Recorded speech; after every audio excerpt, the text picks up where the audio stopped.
Tu peux encore acclamer très fort le Seigneur. Tous des cris de joie, il est digne. Il est digne d'être élevé, il est digne d'être célébré.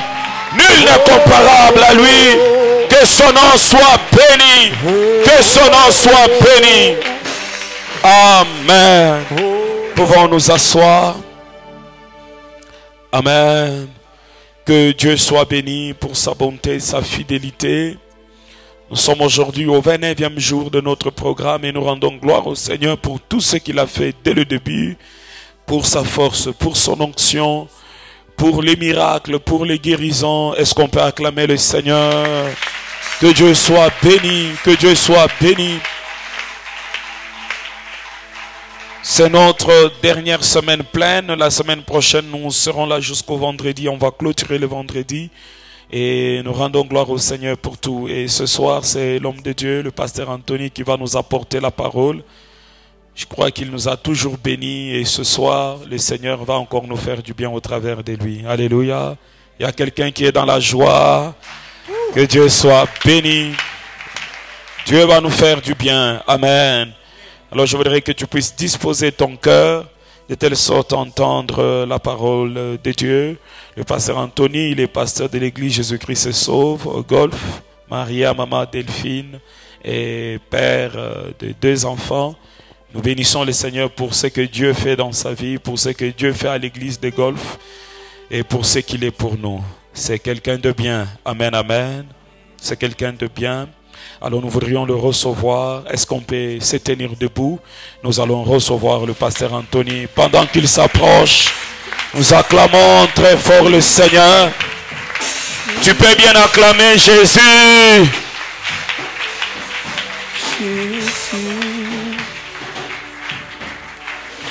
Est-ce que tu peux bien acclamer pour Jésus? Acclame très bien pour le Seigneur.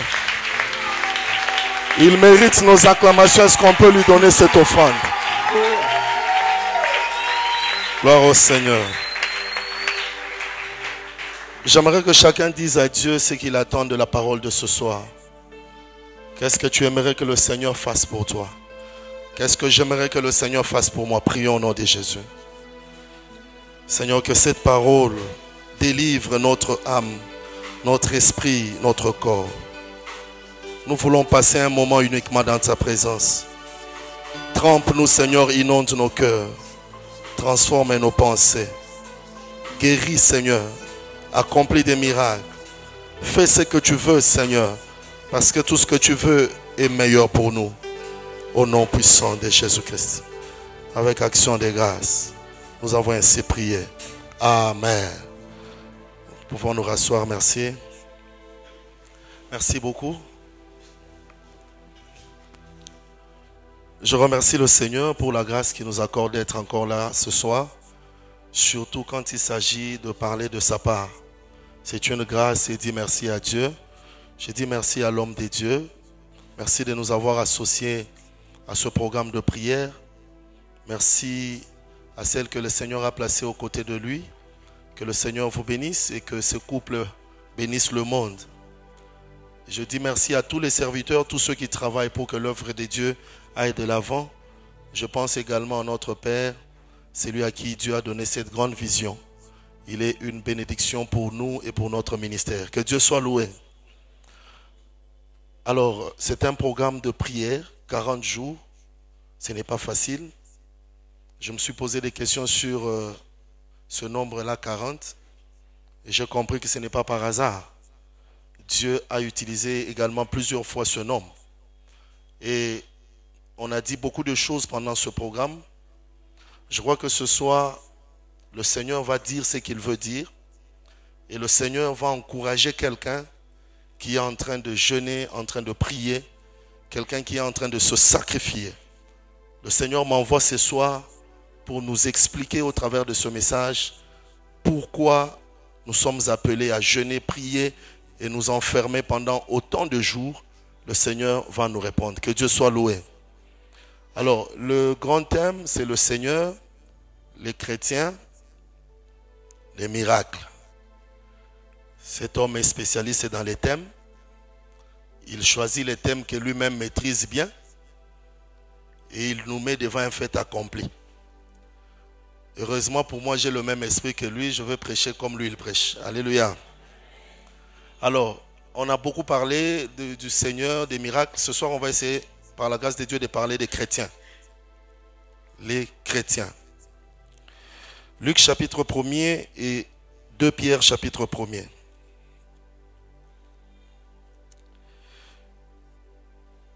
J'aimerais qu'on commence par 2 Pierre chapitre 1er. Nous allons lire le 3e et le 4e verset. Et nous allons terminer par Luc chapitre 1er à partir du verset 26.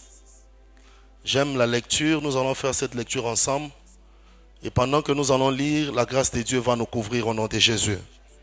2 Pierre chapitre 1er, le 3e et le 4e verset, nous lisons au nom de Jésus-Christ. Ensemble, 1, 2, 3. Comme sa divine puissance nous a donné tout ce qui contribue à la vie et à la piété, au moyen de la connaissance de celui qui nous a appelés par sa propre gloire et par sa vertu, lesquels nous assurent de sa part les plus grandes et les plus précieuses promesses, afin que par elles vous deveniez participants de la nature divine, en fuyant la corruption qui existe dans le monde par la convoitise, parole du Seigneur. C'est parmi les versets que j'ai appris à lire quand Dieu m'a appelé pour être son enfant. Ces deux versets que nous lisons cachent des grands mystères. Ce sont des versets que nous devons lire même à l'occasion de rien.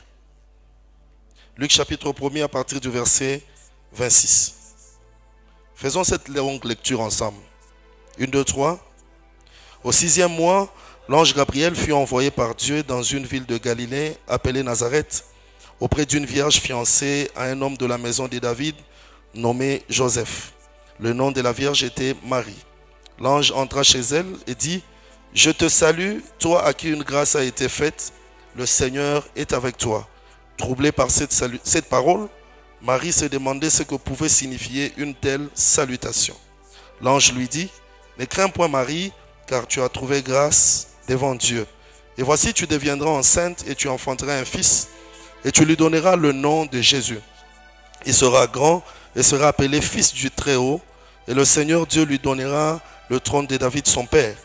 Il régnera sur la maison de Jacob éternellement, et son règne n'aura point de fin. » Marie dit à l'ange: « Comment cela se fera-t-il, puisque je ne connais point d'homme ?» L'ange lui répondit: « Le Saint-Esprit viendra sur toi, et la puissance du Très-Haut te couvrira de son ombre. C'est pourquoi le Saint-Enfant qui naîtra de toi sera appelé Fils de Dieu. » Waouh! Voici Élisabeth, ta parente, a conçu elle aussi un fils en sa vieillesse, et celle qui était appelée stérile est dans son 6e mois, car rien n'est impossible à Dieu. Marie dit: « Je suis la servante du Seigneur, qu'il me soit fait selon ta parole. » Et l'ange la quitta. Dans ce même temps, Marie se leva et s'en alla en hâte vers les montagnes, dans une ville de Juda. Elle entra dans la maison de Zacharie et salua Élisabeth. Dès qu'Élisabeth entendit la salutation de Marie, son enfant tressaillit dans son sein, et elle fut remplie du Saint-Esprit. Elle s'écria d'une voix forte: « Tu es bénie entre les femmes, et le fruit de ton sein est béni. Comment m'est-il accordé que la mère de mon Seigneur vienne auprès de moi? Car voici, aussitôt que la voix de ta salutation a frappé mon oreille, l'enfant a tressailli d'allégresse dans mon sein. Heureuse celle qui a cru, parce que les choses qui lui ont été dites de la part du Seigneur auront leur accomplissement. » Parole du Seigneur. Nous pouvons reprendre nos places, que le Seigneur bénisse sa parole. Les chrétiens. On va aller rapidement. Les chrétiens. Qui sont finalement? Qui sont les chrétiens? Qui sommes-nous? Chrétiens, c'est ce que nous sommes. Je crois qu'il y a des chrétiens. Est-ce qu'il y a des chrétiens ce soir parmi nous? Que Dieu soit loué. Alors, tous tels que nous sommes là, nous sommes chrétiens. Et nous sommes d'accord que Jésus, en quittant la terre, n'avait jamais laissé les chrétiens. Oui ou non? Jésus n'a jamais laissé les chrétiens. Jésus n'avait laissé que des disciples. Ce sont les disciples qui ont été appelés chrétiens. Alors, je comprends que ceux qui ont appelé les disciples chrétiens ont remarqué que Jésus n'était jamais parti, qu'il était resté sur la terre par sa manière de vivre au travers des hommes. En voyant les gens vivre comme lui, ils ont dit: Alors, il y a plusieurs Jésus sur la terre. Que Dieu nous bénisse. Alors, les chrétiens sont tout simplement des disciples. Qui sont les disciples? Les disciples, ce sont des hommes et des femmes que Dieu a récupérés dans le monde et qu'il a transformés en disciples. Alléluia. Ce sont des gens qui n'avaient rien à voir avec lui, que lui a récupérés, qu'il a transformés.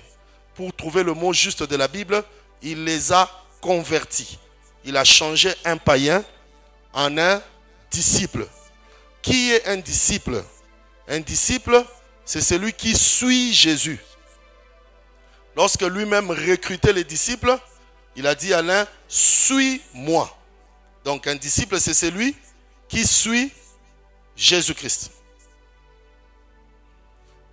Alors, un disciple, en des termes très pratiques et très simples, c'est un enfant de Dieu.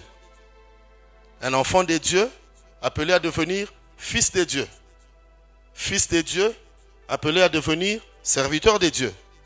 Serviteur de Dieu appelé à devenir ami de Dieu. Ami de Dieu appelé à devenir fiancé. Et fiancé appelé à devenir épouse. Ce sont les étapes par lesquelles nous passons jusqu'à l'enlèvement. Que le Seigneur nous bénisse. Alors, qui est Jésus lui-même que nous devons suivre?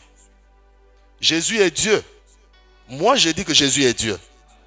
Si tu le croyais, tu allais dire Amen aussi. Jésus est Dieu. Mais nous savons que Dieu est esprit. L'homme est physique, humain. Comment se fait le mariage entre le divin et l'humain? Dieu est invisible, l'homme est visible. Alors pour qu'il y ait rencontre entre Dieu et l'homme, il faut nécessairement qu'il y ait soit l'invisible devienne visible ou que le visible devienne invisible. En ce moment-là, la cohabitation devient possible. Et Jésus, Emmanuel, c'est lui qui a accepté de l'invisible de devenir visible. Et sa mission, c'était de rencontrer des hommes visibles et de les rendre invisibles. Ce n'est pas moi qui le dis, c'est la Bible. Parce que la Bible dit, vous voulez savoir qui nous sommes? Il dit, nous sommes comme le vent. Personne ne sait d'où nous venons, ni où nous allons. Et la première caractéristique que je retiens du vent, c'est que le vent, on ne le voit pas, mais on le sent. Voilà pourquoi quand tu deviens chrétien, ce n'est pas toi qui le dis. On ne te voit pas, mais on sent qu'il y a un chrétien parmi nous. Que le Seigneur bénisse sa parole. Et Jésus veut faire de nous des invisibles. Il veut faire de nous esprits comme lui. Alors écoutez-moi attentivement. Pour devenir chrétien ou disciple, il faut, selon Jean chapitre 3, naître de nouveau. Jean chapitre 3, du 1er au 5e, descendez comme vous voulez. Il faut naître de nouveau. Pourquoi de nouveau? Parce qu'il y a une première naissance. Nous sommes nés d'un père et d'une mère.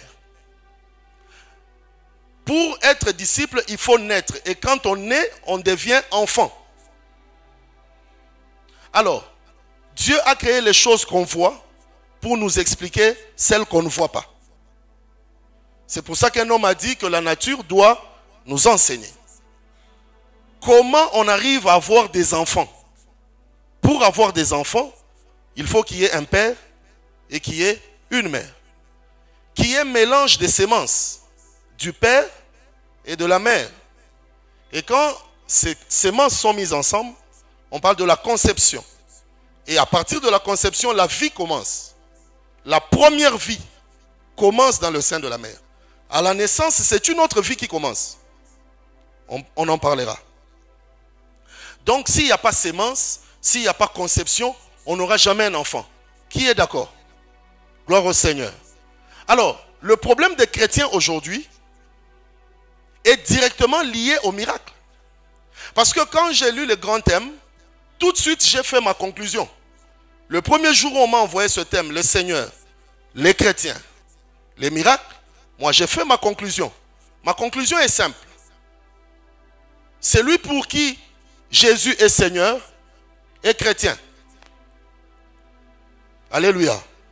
La conclusion de ce thème dit, si Jésus est votre Seigneur, alors vous êtes un vrai chrétien. Et si vous êtes un vrai chrétien, alors vous vivrez les miracles. Ou encore, pour vivre les miracles, il faut être chrétien. Pour être chrétien, il faut que Jésus soit votre Seigneur. Alors, il y a une nuance. Il y a des gens qui appellent Jésus Seigneur et il y a des gens pour qui Jésus est Seigneur. Ce n'est pas appeler Jésus Seigneur qui fait de nous des chrétiens. Mais c'est quand Jésus devient notre Seigneur que nous sommes chrétiens. Alors j'aime une chanson que j'écoute souvent. Oh mon Jésus, mets-moi au dos. Quand Jésus vous met au dos, vous n'êtes pas chrétien. C'est quand vous mettez Jésus sur votre dos que vous devenez chrétien. Parce que l'anneau a été détaché pour que Jésus monte dessus et non pour que l'anneau monte sur Jésus. Aujourd'hui, nous avons des chrétiens qui sont montés sur Jésus. Il dit, Jésus, mets-moi au dos. Le dos de Jésus n'est pas le dos sur lequel on doit monter, mais c'est le dos qu'on doit voir parce que Moïse a vu le dos. Bon, ce n'est pas notre problème. Alors, revenons à l'enseignement. Pour être enfant, il faut qu'il y ait 2 sémences. Alors, pour les hommes, c'est papa et maman. Mais Dieu dit aussi qu'il a les enfants. Comment Dieu arrive-t-il à faire ses enfants? C'est pour ça que nous avons lu Luc chapitre 1er. Parce que Dieu veut faire aussi des enfants. Et d'ailleurs, il s'appelle très bien Père. Sûrement qu'il a une femme. Parce que si Dieu Père veut avoir des enfants, ça signifie qu'il doit avoir une femme. Et avec qui Dieu fait des enfants? Je pense qu'une religion s'est trompée là. Parce que quand Dieu veut faire des enfants, on envoie l'ange vers une femme. Et on lui dit, tu deviendras enceinte. Mais attention, Marie doit donner naissance à un enfant. Mais pas n'importe lequel. Un enfant de Dieu. Nous sommes tous d'accord que tout celui qui naît doit être sauvé. Mais Jésus n'était pas né pour être sauvé. Jésus était né pour sauver. Quelle devait être la qualité de l'enfant Jésus? Parce que tout celui qui naît est pécheur. Mais Dieu est saint. Il ne peut pas engendrer un pécheur. Il veut avoir un enfant, mais l'enfant doit être saint. Il faut 2 sémences. La sémence de l'homme et de la femme. Mais dans le cas de Dieu, il faut combien de sémences pour avoir un enfant? Marie dit, tu dis que je serai enceinte. D'accord, là c'est vrai, c'est possible. Mais le problème c'est que je ne connais point d'homme. Parce que je sais que pour avoir un enfant, il faut la sémence de l'homme. Mais moi je ne connais point d'homme. Alors, l'ange lui dit, le Saint-Esprit viendra sur toi. Comme pour dire, le Saint-Esprit sera l'homme. Et lorsqu'il viendra sur toi, la puissance du Très-Haut te couvrira de son ombre. En 2 termes simples, l'ombre du Très-Haut viendra te couvrir par sa puissance. Et automatiquement, tu deviendras enceinte. L'enfant qui sortira, et il précise, le saint enfant. Il dit, le saint enfant qui naîtra, s'appellera Jésus. Alors, si papa et maman donnent des enfants, Dieu donne aussi des enfants, mais l'union consiste entre le Saint-Esprit, qui est comme père, et une femme qui devient la mère de Jésus. Alors, si Marie est la mère de Jésus, et que pour nous, Jésus est notre grand frère, étant donné que Marie ne m'a pas mis au monde, donc, si je comprends bien, Marie est ma belle-mère. C'est là qu'ils se sont trompés. De concevoir que Marie est mère de Jésus comme mère. Parce que si Marie est la mère de Jésus, c'est ma marâtre. Parce que moi j'ai aussi une mère. Non. Pour faire des enfants, Dieu s'unit pas à une femme. Mais Dieu s'unit à une vierge. Tout change. L'union entre le Saint-Esprit et une vierge produit les enfants de Dieu. Qui est une vierge dans la Bible? Jésus lui-même a eu le temps de nous donner une parabole des 10 vierges. Et cette parabole est sortie au moment où Jésus s'adressait aux serviteurs. Donc les 10 vierges sont tout simplement les serviteurs de Dieu. Donc Marie n'a pas engendré Jésus d'abord en tant qu'une mère biologique, mais en tant qu'une servante de l'Éternel. On va aller doucement. Les vierges sont les serviteurs de Dieu. Ce sont les vierges. C'est pour ça que Paul a le courage de dire: j'ai engendré Timothée. Parce que là, Paul se considère comme une vierge.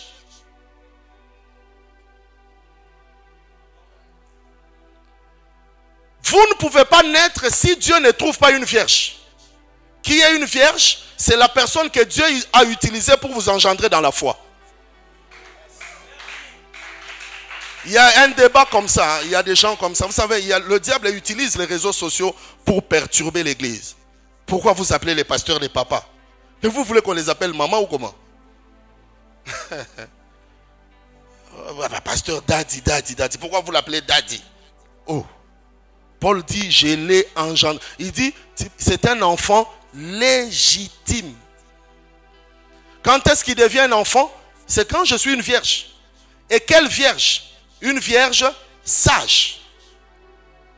Que le Seigneur bénisse sa parole.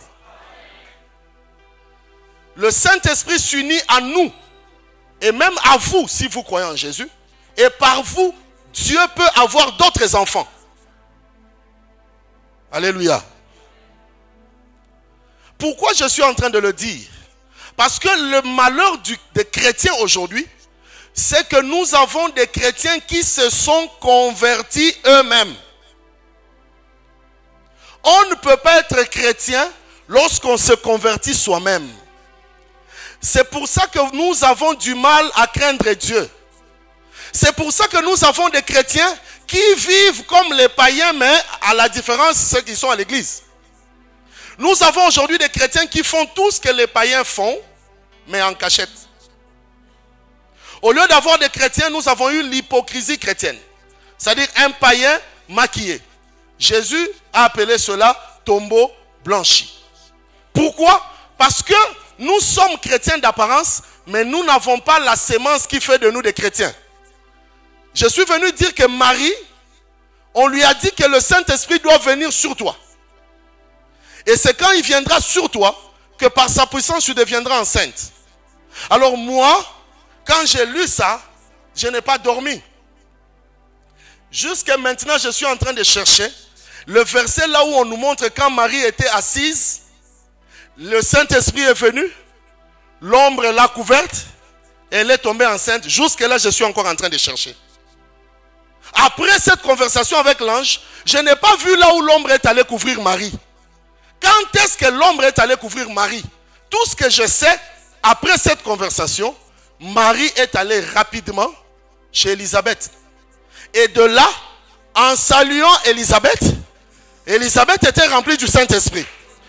Depuis quand Marie remplit les gens du Saint-Esprit par bonjour? Marie, quand elle arrive chez Élisabeth, elle ne dit pas bro, shaba, yaka, basa. Non. Marie arrive chez Élisabeth, elle dit: Maman Élisabeth, yambo.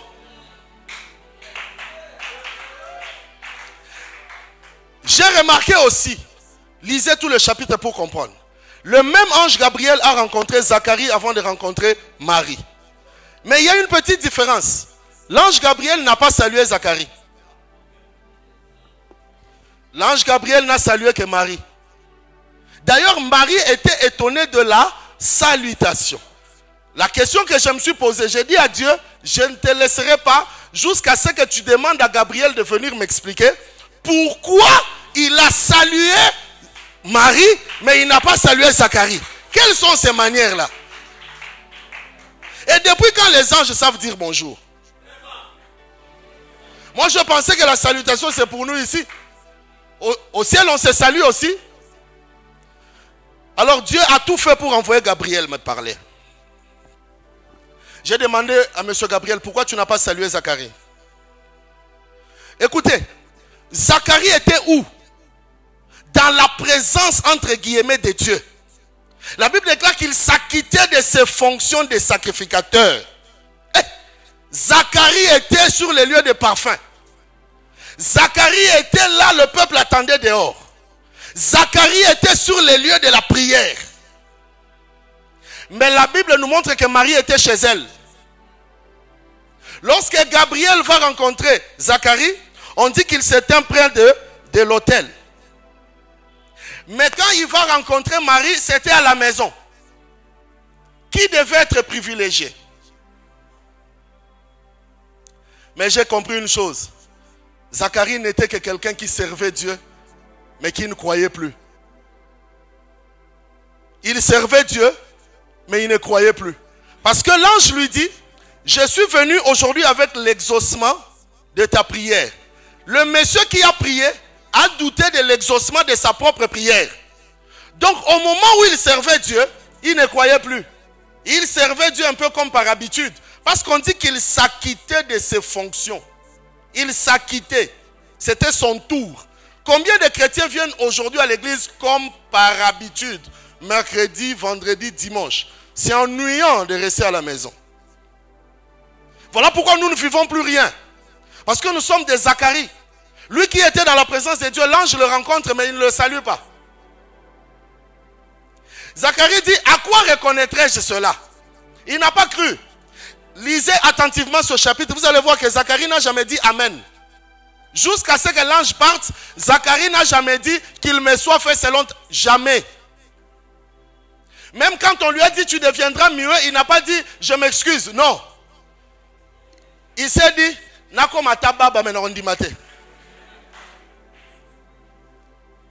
parce que la repentance est le plus grand miracle de tout le temps. Si en lui disant par l'ange tu seras muet, il avait dit pitié, il vivrait déjà le miracle d'un muet qui parle.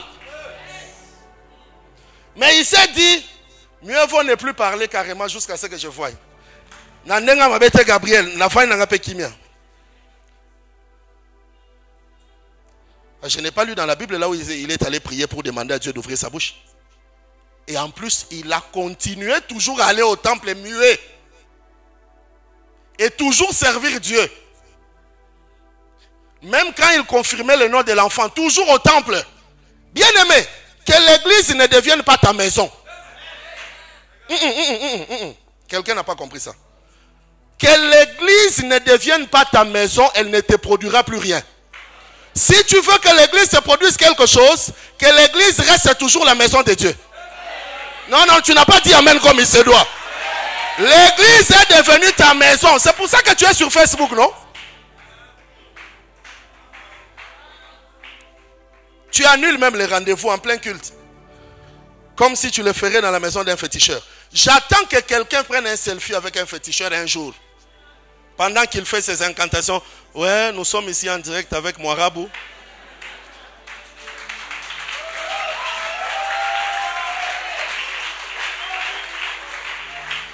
Vous savez ce qu'il ajoute? Jusque-là, tout se passe bien. Il m'a demandé de sacrifier ma maman. On discute encore.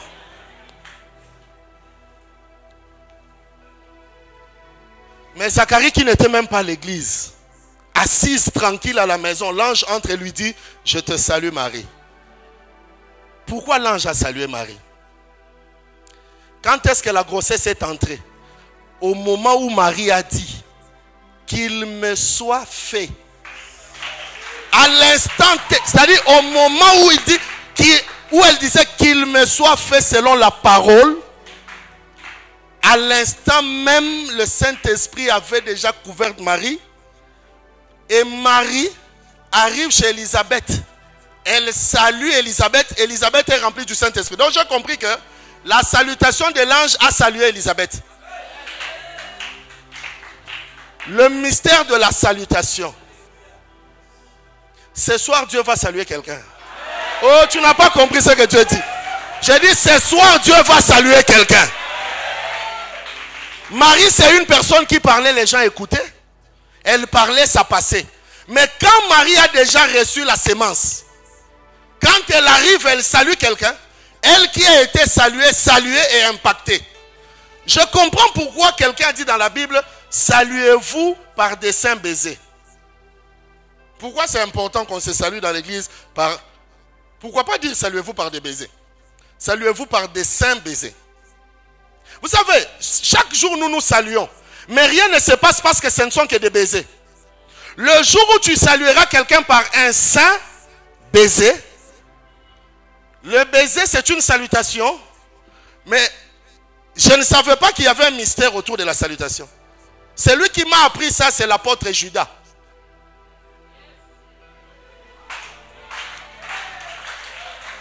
Il vient, il pensait que Jésus, c'est quelqu'un qui était né lors de la dernière pluie ici.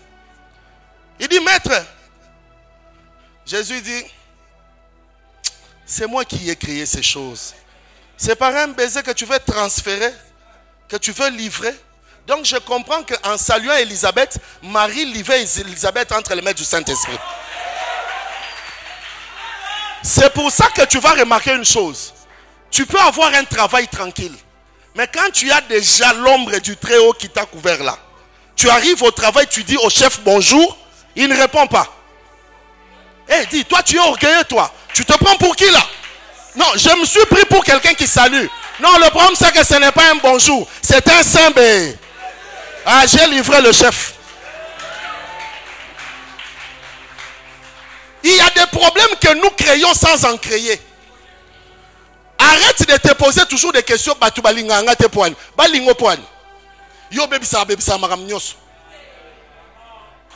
Il y a des sociétés assises dans l'occultisme tranquille jusqu'à ce qu'on t'engage toi.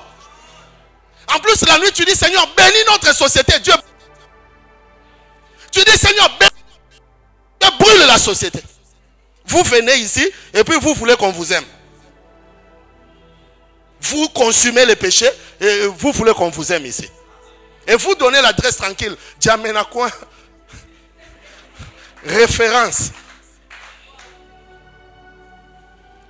Ce qui sort de ta bouche est ordinaire quand tu es ordinaire. Pour craindre Dieu, il faut avoir la sémence de la crainte en soi. On ne se convertit pas soi-même. C'est Dieu qui nous convertit. Comment il le fait? En nous donnant la nouvelle naissance.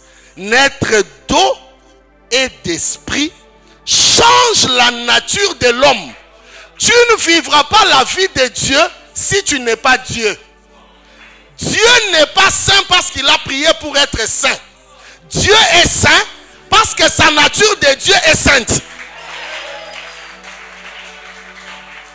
Tu ne peux pas être saint si tu n'as pas reçu la sémence de la sainteté. Craindre Dieu est facile lorsque tu es Dieu. Ne peut craindre Dieu que Dieu. Ne peut adorer Dieu que Dieu. Voilà pourquoi l'adoration est la prière de Dieu envers Dieu en passant par l'homme. Je ne peux jamais appeler Dieu Adonai s'il ne m'a pas encore dit ce que ça signifie. Beaucoup de prières sont des plagiats. Du copier-coller. Ça sonne bien, non? Sabaote. Mungu Sabaote. Nakushukuru leo Sabaote. Elohim. Baba, Elohim ni nini? Beaucoup de gens appellent Dieu Elohim sans jamais connaître ce que ça signifie. Vous savez pourquoi vous appelez Dieu par les noms que vous ne maîtrisez pas? Parce que vous ne l'adorez pas par la sémence, mais vous l'adorez par l'oreille. Ce que j'ai entendu quelqu'un dire de Dieu, c'est ce que j'ai appris à lui dire. Mais ce n'est pas ce que moi je fais. Mon adoration à moi, c'est ce que je pense de Dieu, ce que je crois de lui, ce que je sens de lui et ce que je connais de lui. C'est tout ce que moi je lui dis. Voilà pourquoi le jour de la Pentecôte, quand les gens ont reçu la sémence, c'est impossible que 10 personnes reçoivent la sémence de Dieu et adorent tous Dieu de la même manière. Impossible.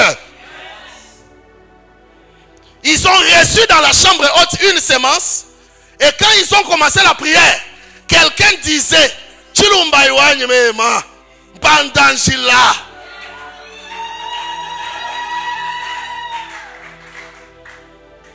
ce soir je veux que tu vérifies si tu es chrétien par sémence ou par influence. Comment tu es arrivé ici? On t'avait invité, hein? Tu étais malade un jour, on a prié pour toi, tu es guéri, depuis là tu es resté, hein? Tu aimes trop Papa Marcelo, hein? Tu aimes le style, hein? Quelqu'un me disait, papa, j'aime. Quelqu'un m'a dit, pasteur, j'aime trop vos enseignements. Moi aussi, je lui ai demandé, qu'est-ce que mes enseignements ont déjà fait dans ta vie? Mes enseignements ont changé quoi? Un bel enseignement n'est pas celui qui te plaît. Parce qu'un message qui te plaît n'enlève pas les plaies. Mais c'est un message qui ne te plaît pas qui guérit tes plaies. La conversion refuse ou rejette toujours une bonne parole. Si vous aimez trop la parole, attention, vous aimez la parole ou vous pratiquez la parole. Parce que la conversion exige et impose la souffrance personnelle. Voilà pourquoi nous sommes à l'église, mais avec le comportement des païens. Écoutez, église, un enfant est l'image de la sémence qui a été déposée. La sémence de l'homme, liquide soit-elle, dans ce liquide-là, il y a tes futurs cheveux, il y a tes futures jambes. Quand vous regardez la sémence d'un homme, après les relations sexuelles, vous ne pouvez pas imaginer que de ce que je vois là, je verrai l'estomac, je verrai les poumons. Tout ce que l'enfant deviendra est dans la sémence. Ainsi, un chien n'aura jamais les mains. Parce que la sémence d'un chien n'a pas les mains dedans. Dans la sémence d'un chien, il y a les pattes. Voilà pourquoi le chien aura des pattes. Mais dans la sémence d'un être humain, il y a les mains. Voilà pourquoi à la naissance, tu auras les mains. Tu ne seras devant Dieu que ce que tu as reçu de lui. Ne demandez pas à un chien d'avoir les cheveux, il n'aura que des poils. Parce que quand le chien donne à la chienne sa sémence, dans les deux sémences, il n'y a pas les poils des hommes. Quand le coq voit une poule et dépose sa sémence dans la poule, dans les deux sémences, et de la poule et du coq, il n'y a pas les poils, il n'y a que les plumes. Vous voyez, quand vous étiez venu ici, vous avez dit que vous êtes enfant de Dieu. Mais maintenant, on a remarqué que tu commences à avoir les plumes. Ozagi non joka poule.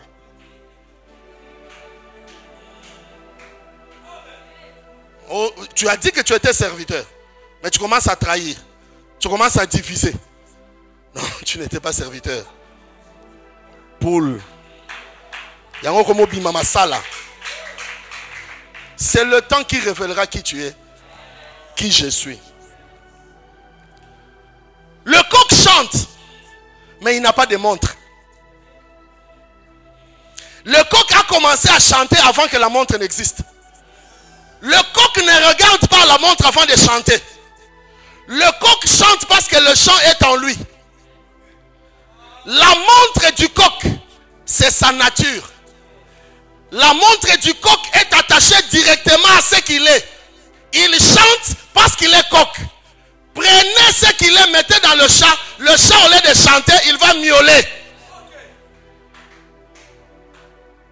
Le coq chante parce qu'il a la nature du coq. Il ne regarde pas la montre. Mais la montre est dans son chant. Son chant est dans la montre. Quand c'est l'heure, automatiquement, il chante. Maintenant, ce qui est bien avec le coq, c'est ce que j'aime.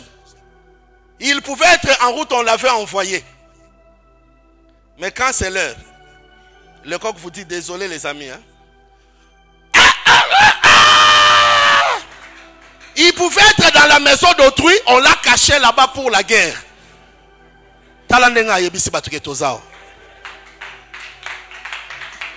Oh, vous pouvez le prendre, vous dites, je vous aime coq.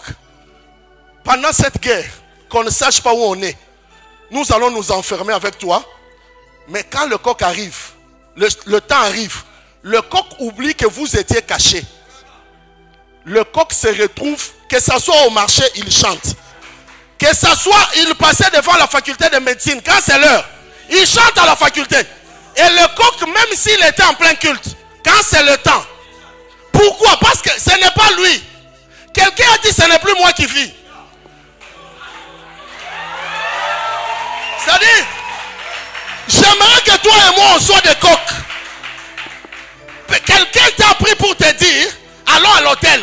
Mais tu n'as pas compris comment vous parlez en langue dans la chambre. C'est-à-dire, toi-même, ce frère ici doit être étonné qu'une copine qui a dit oui, elle avait dit qu'elle est d'accord, elle avait dit qu'elle voulait m'embrasser, mais je n'ai pas compris. On arrive à l'hôtel, je lui dis, donne-moi 2 minutes, je vais pas prendre les sucrés. En rentrant, je trouve la soeur en train de citer le nom de ma grand-mère, le nom de mon grand-père, le nom de nos voisins. Il a expliqué toute ma vie. À la fin, il m'a dit, tu es un serviteur. Le Seigneur me demande de te dire, ne faisons pas ce que nous voulons faire. Et quand on demande à la soeur, pourquoi tu fais ça? Il dit, je suis un coq.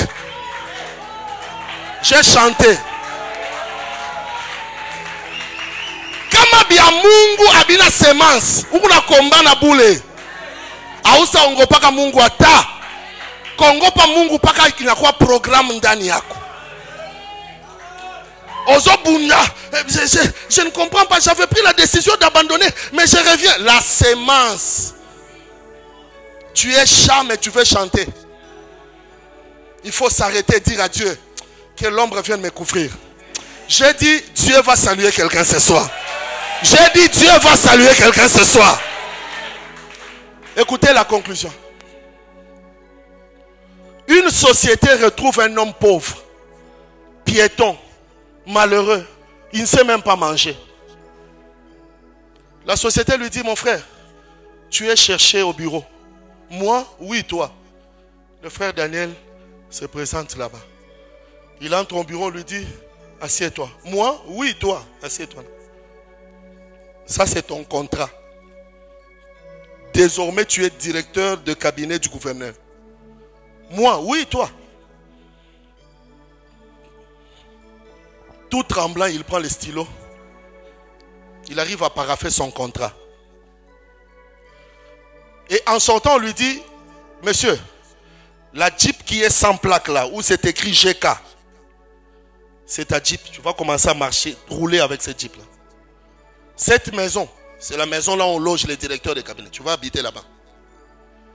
Ça, c'est l'argent qu'on te remet, frais de fonctionnement. Ton bureau est là. Bon. Le lendemain, 2-3 jours dans le quartier, on voit M. Daniel dans une Jeep sans plaque là, GK. Cortège. Les gardes et tout. Oh, Daniel, toi, tu as touché à quoi? Quand Dieu m'a donné cet exemple, il m'a posé la question que je veux nous poser à nous tous. La vie que Daniel a, c'est la vie de qui?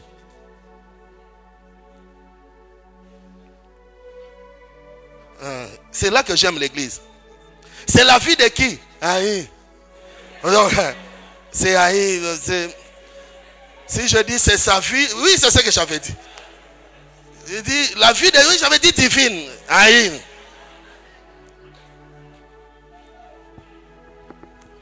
Enlevez le contrat du gouvernorat, Daniel redevient chômeur. Mettez le contrat du gouvernorat, il a eu une vie de véhicule. Donc la vie que Daniel a eue, ce n'est pas sa vie, c'est la vie de son contrat. C'est clair? Le gouvernorat, étant en alliance avec lui, lui a prêté sa vie. Nous, le gouvernorat, nous avons des gardes, nous avons des jeeps, nous avons des maisons.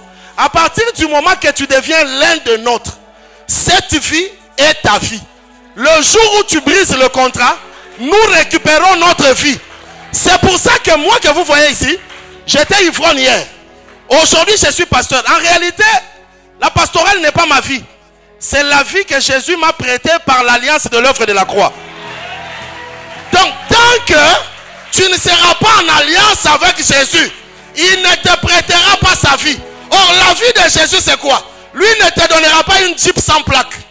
C'est toi-même qui deviens la Jeep. Je prophétise en te disant ceci.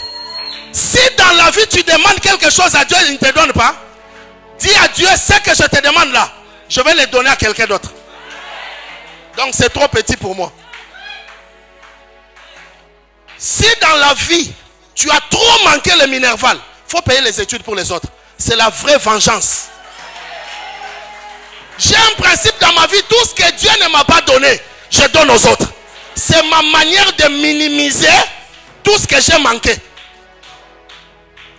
Jésus, lui, quand tu signes un contrat avec lui par le baptême d'eau et d'esprit, et que tu deviens son enfant, il te prête sa vie. Or, la vie de Jésus, c'est la sainteté. Donc, la sainteté est un cadeau que Dieu te donne le jour où tu signes le contrat. Ce n'est pas ton effort ni mon effort. Une sainteté par effort, tu finiras suicidé. Tu deviendras suicidaire. Quand tu vas essayer, une fois ça marche, 2 mois ça marche, 6 mois ça marche. Après un temps, tu commets un scandale, bishop déjà. Tu te diras, ya Mungu tu, ni bia bongo.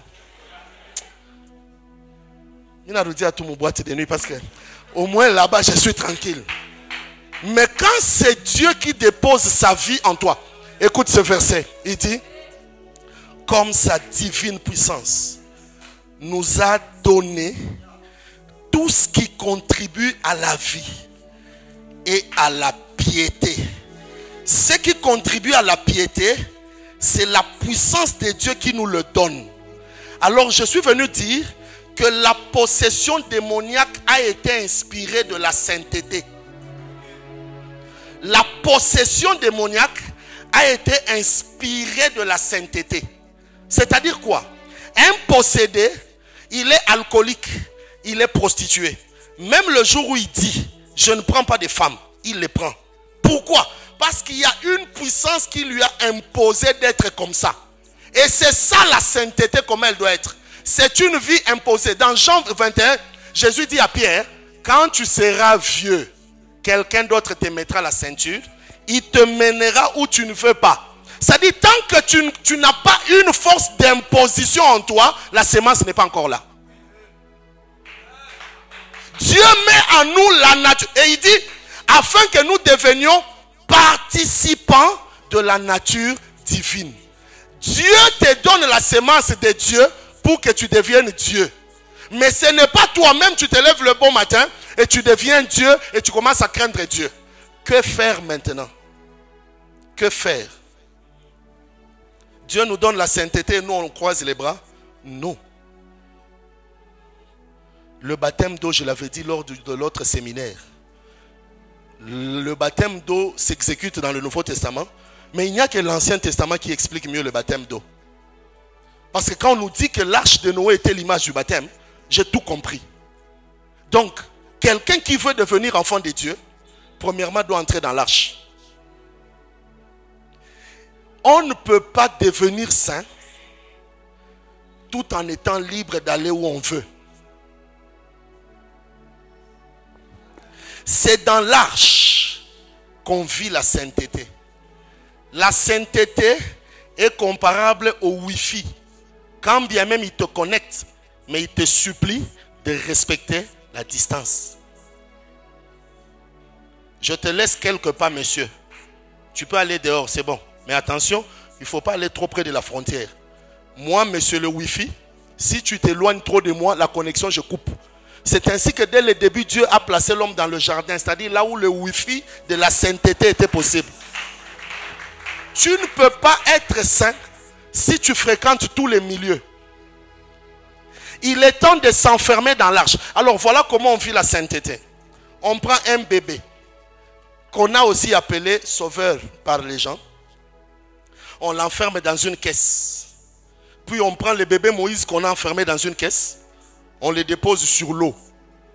Donc, un enfant de Dieu, il lui est interdit de marcher sur la terre. Un enfant de Dieu ne marche que sur l'eau. On prend la caisse, on dépose sur l'eau. Et la caisse doit se déplacer. Mais le problème, c'est qu'il faudrait qu'il y ait la sœur de Moïse qui va suivre le parcours de la caisse jusqu'au palais de Pharaon. Quand tu reçois Jésus-Christ comme Seigneur et Sauveur, il t'enferme dans sa parole. Et il prend la sœur de Moïse qui est l'Esprit de Dieu, qui doit t'accompagner pour que tu ne te perdes pas, mais que tu restes sur le chemin. Je suis sûr que quand la sœur de Moïse suivait la caisse, une fois que la caisse se cognait quelque part, il allait, il retirait et il le laissait sur l'eau. La question, il suivait cette caisse jusqu'où? L'idée de maman de Moïse, c'était quoi? L'andara caisse. Parce qu'elle a pensé qu'il y aura une fille de Pharaon qui se bénit, n'était pas là. Mais l'objectif, c'était de suivre la caisse où? Non, non. Ce n'était pas un fait du hasard. Un prophète ne peut naître que d'une manière prophétique.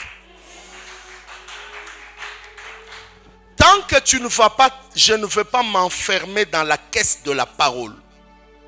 La nature de Dieu, c'est un pouvoir que Dieu nous donne selon Jean 1,12. Il nous donne le pouvoir de devenir enfant. On ne devient pas enfant de Dieu parce qu'on était dans l'église de la compassion. On devient enfant de Dieu quand Dieu nous donne le pouvoir de le devenir. C'est-à-dire, il nous donne sa sémence.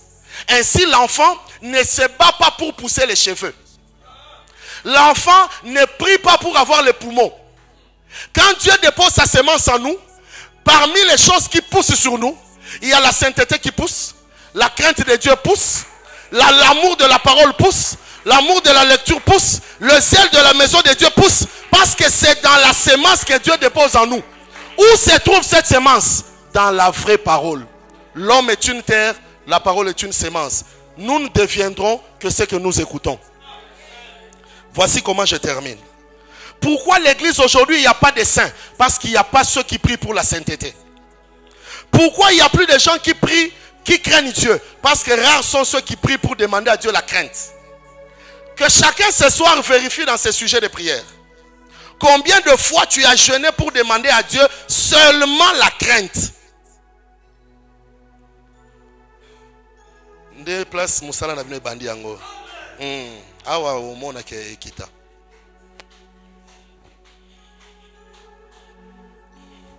Les Salomons sont rares.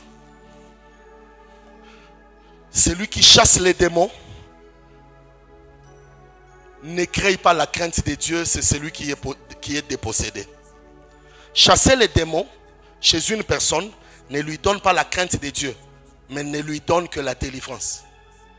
Pour craindre Dieu, il faut déposer la sémence de la crainte de Dieu dans quelqu'un. Les êtres vivants, les 24 veillards, sont comme des coqs. Ils ne disent pas Saint, Saint, Saint parce qu'ils le veulent, mais parce que c'est tout ce qui est en eux.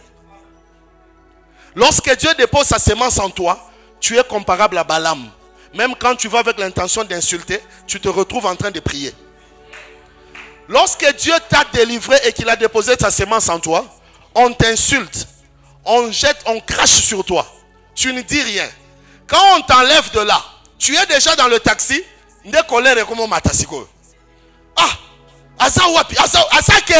C'est-à-dire Dieu te met les réactions en différé. Quand Dieu met sa sémence en toi, tes réactions, toutes tes réactions sont en différé. Il n'y a plus de réactions directes. C'est-à-dire, on t'a déjà insulté, tu n'as pas réagi. Tu vas penser qu'il fallait réagir, tu es déjà à la maison. Parce que Dieu a enlevé le programme de réaction directe. C'est ce qu'on appelle la tempérance ou la maîtrise de soi. C'est quelqu'un qui réagit d'une manière indifférée. Toujours trop tard. Toujours après.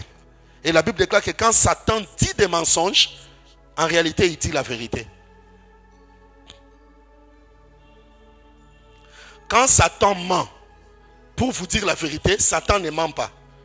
Il dit toujours la vérité. Le problème c'est que c'est sa vérité à lui. Parce que s'il connaissait une autre vérité, il la dirait très bien.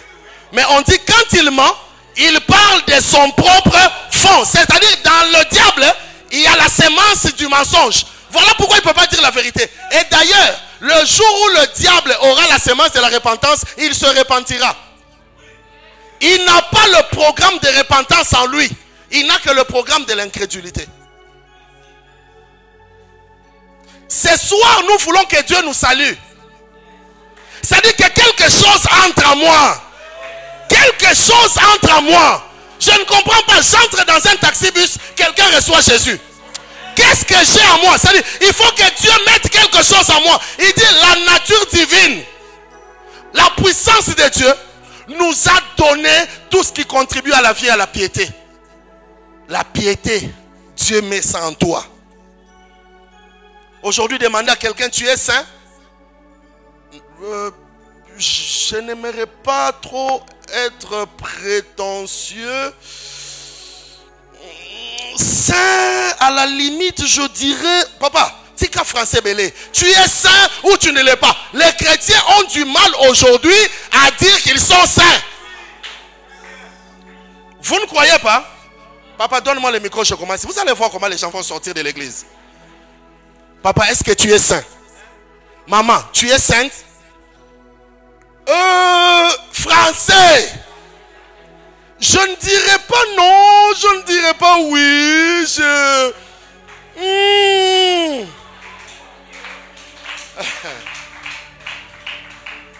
Vous savez pourquoi vous avez du mal à le dire? Parce que vous n'êtes pas saint de nature. Si quelqu'un te demandait, Daniel, est-ce que tu es humain? Tu lui dirais, c'est une question. Ça se voit, non? La sainteté doit être aussi une nature. Quand quelqu'un te regarde, il te demande, tu es saint? Ça doit être une question bête. Ça doit être une question bête. Ça doit être une question qui ne mérite pas. Vraiment, j'ai ralenti le mot bête là. Ça doit être une question qui ne mérite pas d'être posée. Ça se voit. Ça se voit. On dit à Pierre, on ne demande pas à Pierre, est-ce que tu étais avec Jésus? Non, toi, tu étais avec lui. Ça se voit, non? Regarde comment il s'habille. Regarde comment il marche. Oh, Mutuna Bango. Regarde comment il parle. Je te dis, quand la semence est en toi, tu es avec des amis, tu cherches une femme à épouser, vous êtes au restaurant. Lui, elle te parle des plats, toi tu ne fais que rentrer dans rue Esther. Tu vois que c'est bon, hein, cette pizza. Oui, un peu comme le plat du panetier qu'il a donné à... On apporte la boisson, tu parles de les chansons. C'est automatique. Je me rappelle quand je cherchais une fiancée, j'étais déjà chrétien. Toutes les filles que je rencontrais me posaient toujours une question. Ozalaga pasteur. Parce que c'est automatique, tu ne te bats pas. Ce n'est pas de l'impressionnisme. Quand tu vois les gens, tu ouvres la Bible. C'est en toi. C'est le chant du coq. C'est en toi. Tu ne sais pas, mais quand tu parles, tu te retrouves toujours en train de parler de Dieu, même quand tu ne veux pas parler de lui. Parce qu'en réalité, quand on devient Dieu, tout ce qu'on dit est Dieu.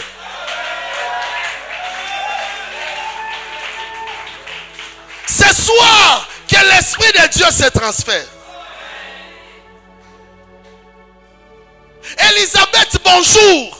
Elisabeth dit à la fois là.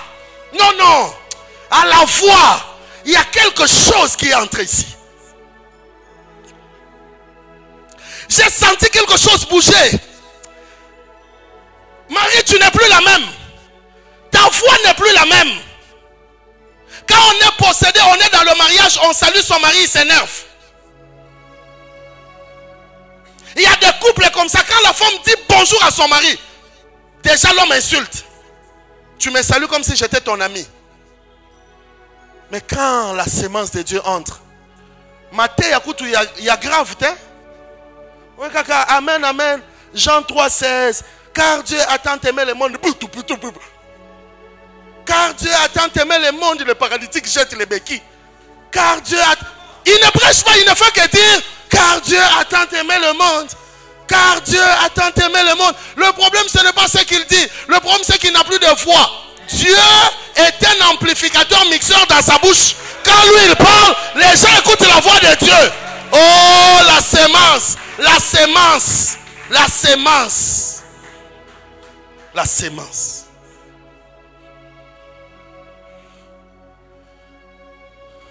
La parole que tu écoutes, c'est ce que tu deviendras. Si on te prêche que le mariage, tu te marieras. Si on te prêche le voyage, tu voyageras. Si on te prêche l'enlèvement, tu seras enlevé. Si on te prêche la sainteté, tu seras saint. Écoutez, Église de Dieu, nous les serviteurs, nous nous sommes perdus. Jésus a fait marcher les paralytiques sans jamais faire un séminaire sur comment faire marcher les paralytiques. Jésus a donné la vue aux aveugles sans jamais tenir un séminaire. Comment donner la vue aux aveugles? Sans conférence.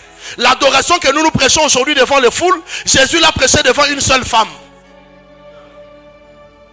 Vous adorez ce que vous ne connaissez pas. À une seule personne. Le miracle n'est pas une question qu'on te dise que tu vivras le miracle. Le miracle est une vie pour celui qui est Dieu. Ce qui est surnaturel pour toi est naturel chez Dieu. Dieu ne décide pas d'accomplir des miracles, mais tout ce qu'il fait est miracle. Parce que nous ne vivons pas dans le même monde. Ce soir, j'aimerais saluer des gens.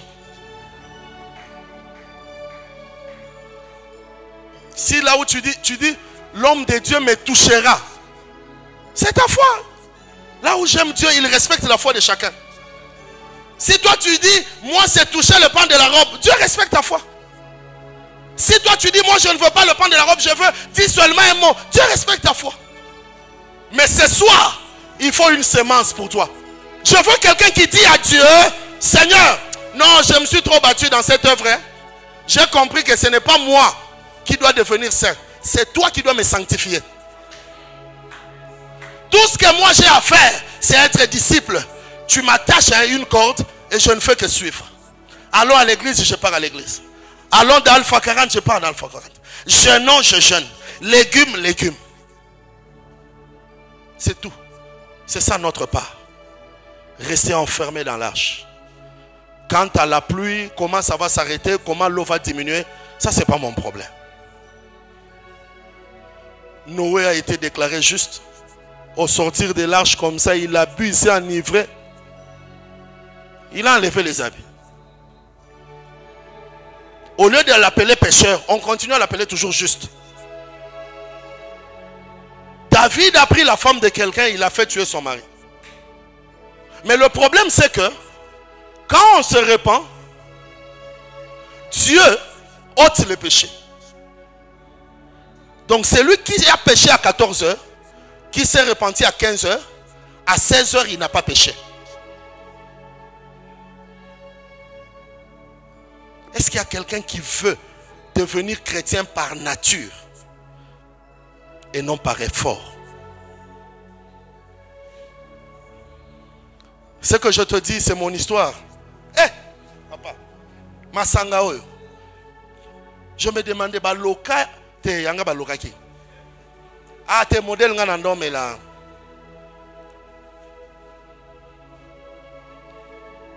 Quand j'allais dans les fêtes, on ne nous servait pas. Nous, on devait nous trouver soit Tembo, Turbo, pour nous et mon équipe. Parce que si vous nous donnez la bière blanche là, ah, oh là.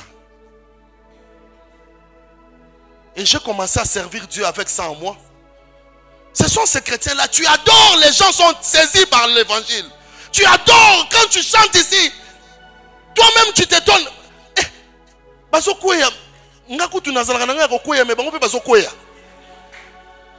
Naman, général de vue comme ça, mais dans la chair là, quand il enlève, il se regarde, il dit Babanga Kanga Pamba. Je ne suis pas général, je suis lépreux.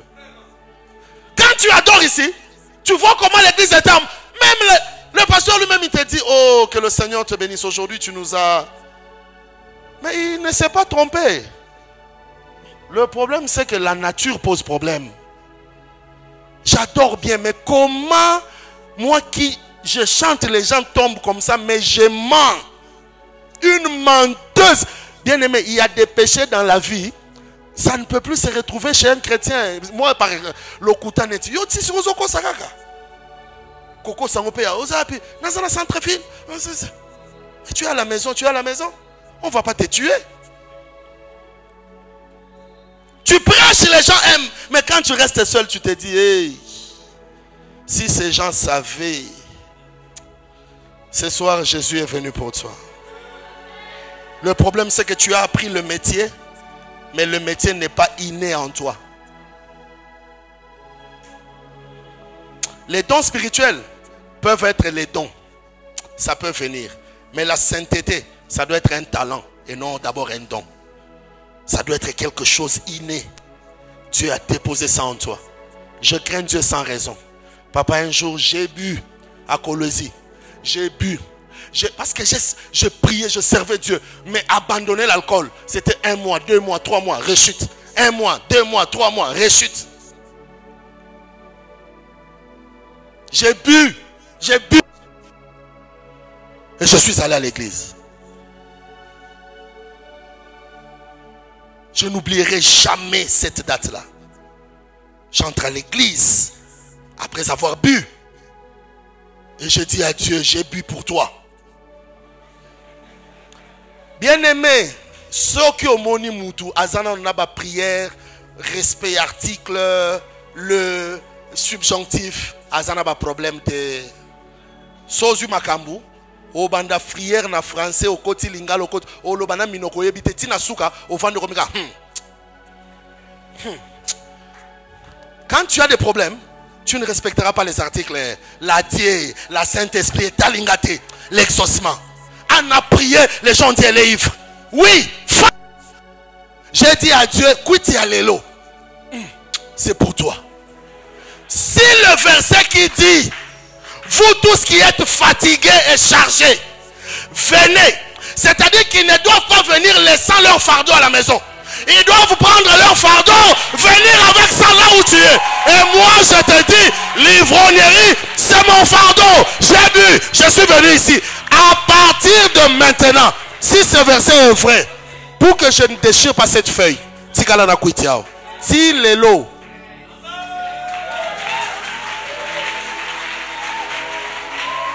tant que tu te bats encore, pasteur, quand j'ai arrêté pendant 3 mois, mais à condition que je ne voie pas là où il y a la bière. Quand je vois la bière, il y a des prières même du genre, je prie que tous les bars de Kamalondo ferment. Je prie. Bongo. Mais quand Dieu te délivre,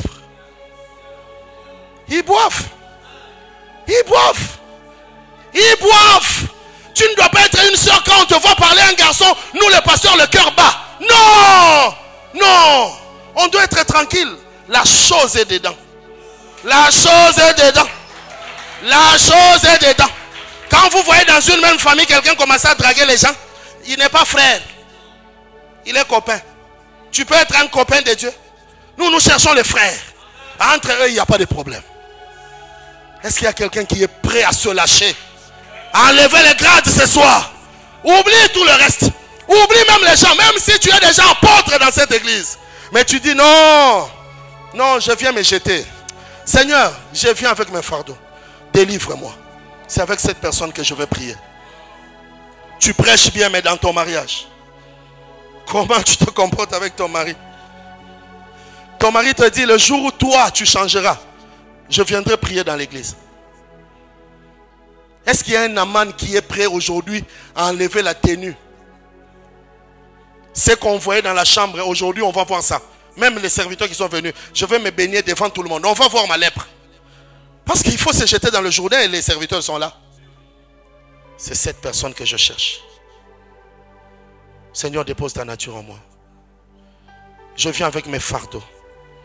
Les copains, les copines. Intercesseurs, mais toujours chargés. Seigneur, je viens me jeter. C'est cette personne avec laquelle je vais prier. Pendant ce programme de Alpha 40, pendant ce programme où on a refusé de manger, comme tout le monde, que Dieu me donne sa nature. Oui, je prêche beaucoup, mais les malades ne sont pas guéris, c'est une question de nature. Quand la nature est déposée, tu parles, les gens reçoivent le Saint-Esprit. Saint-Esprit, voici des vases vides. Voici des vases vides ce soir.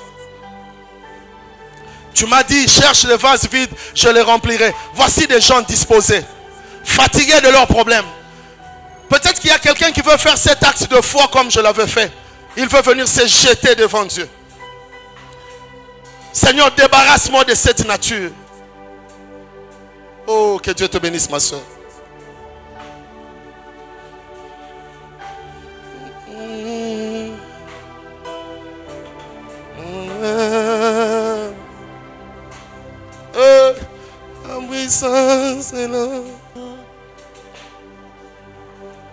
Sa main me touche. Sa main me touche. Sa main me touche. Sa puissance est là. Sa puissance est là. J'aime quand Dieu travaille lui-même. J'aime quand la gloire de Dieu se manifeste. Aujourd'hui, c'est une sémence que Dieu dépose dans quelqu'un. Il suffit de dire Amen à cette parole. C'est une nouvelle nature que le Seigneur dépose dans l'église. Est-ce qu'il y a quelqu'un qui veut dire à Dieu, je ne veux plus une sainteté forcée. Je ne veux plus une crainte de Dieu forcée. Avec une conscience qui me dérange quand je prêche. Que devenir enfant de Dieu soit un pouvoir que tu nous donnes. Une nature que tu nous accordes. Oh, est-ce que tu peux implorer Dieu pour cela? Demande à Dieu, Seigneur, je veux ta puissance. Son onction est là, son onction est là, sa main nous touche, sa main nous touche, sa main nous touche, sa main nous touche, sa puissance est là, sa puissance est là, sa puissance est là, sa puissance est là, sa main nous touche, sa main nous touche. Sa main nous touche, sa main nous touche. Son onction est là, son onction est là, son onction est là, sa main nous touche, sa main nous touche, sa main nous touche, sa main nous touche. Donne-moi ce clavier là. Continue avec ce clavier là. Le Seigneur me dit qu'il y a des gens très disposés ce soir. Aide-moi à faire un petit exercice, à ouvrir juste tes deux mains. Mais ces deux mains avec toute la foi. Il y a un transfert du ciel vers la terre. Oui. Pendant qu'on chantait, j'ai vu la main de Dieu elle-même. Sans passer par la main de l'homme. Il m'a dit qu'il y a quelque chose qu'il dépose là, maintenant là. Il y a quelque chose tout de suite là. Ouvre juste tes deux mains et reçois quelque chose de la part de Dieu. Une sémence.